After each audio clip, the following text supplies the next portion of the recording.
Hello guys, we are back with our next lecture. In this lecture, let us go through the next question. Okay, so this question belongs to GATE CSE 2005 guys. Okay, so the question is consider the following circuit. Okay, so they gave a clear and neat circuit and they are asking whether F is independent of any variable or not.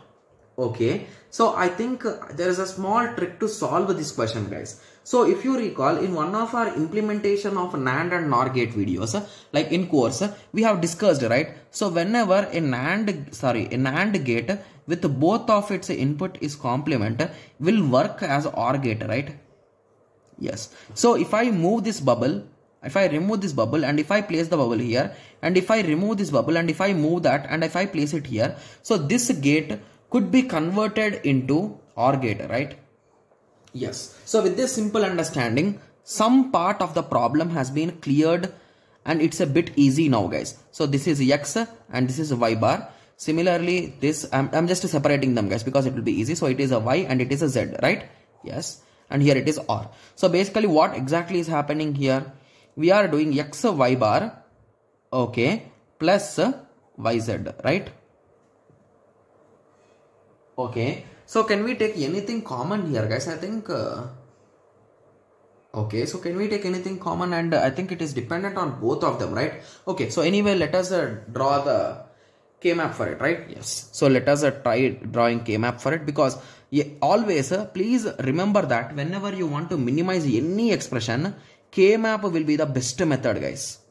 And you are not going to lose any marks by solving K-map. Okay, so there will be no silly mistakes and all those things, right? Yes. Okay, so X Y bar. So X Y bar, right? So sorry, my bad. So X Y bar. Okay. Similarly, YZ. So Y means these two and Z means these two, right? Okay. So I think there is no chance of compression, right? Okay. Or am I doing any kind of silly mistake here? Okay.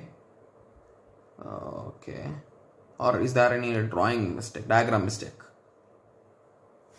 So if all the bubbles are there, it will become OR gate, right? Sorry, OR gate, right? Yes. So it will be adding. So here the first input will be Y bar. So X Y bar plus YZ. Okay. Okay. So just to give me a second, I'll be checking the question right now. Okay. So the question is wrong. So basically there is no bubble here. Oh my God. Okay. So now this is really good, right? Yes. So if you solve it with respect to the question in the diagram, so you will get this as the result, and option D will be the correct answer guys, because it is dependent on each and every variable, right? Yes. So if you update the diagram, so let me take a small piece of paper so that let us assume these both questions are different and let us solve guys. Okay. Yes. Okay. So let us assume the input is in this way. So the first input is X and the second input is Y bar, and we are applying this gate. So let me draw it from my book guys. So it is a Y and Z. So let me cross check it again. Yes. So now the diagram is absolutely perfect. Okay. Yes. Okay. So now what is the best thing which we can do? So anyway, let us solve it directly guys, because if you try to pass these bubbles, it will be a bit complex now.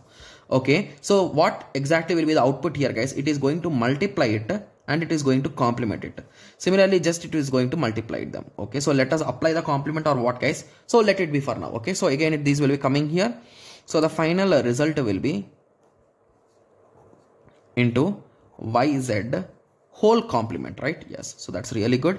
So this complement will be coming inside and it will just to multiply there, and both the complements will cancel, right? Yes, so this dot will become a plus and this complement will apply for this YZ whole complement. So we can just solve it directly, right? Yes.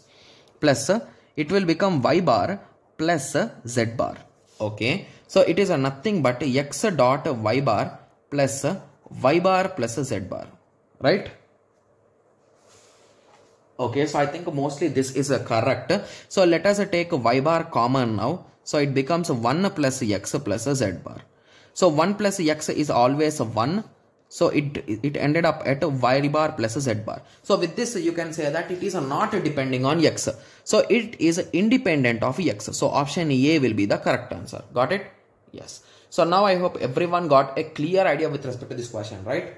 Yes. So in the next lecture, let us continue with the next question. Guys, if you are solving directly from my papers, please update the diagram, guys. Okay. Yes. So I hope everyone got a clear idea with respect to this question. So in the next lecture, let us continue with the next question. Thank you. Thanks for watching. Like, share and subscribe for more awesome videos like this. Thank you.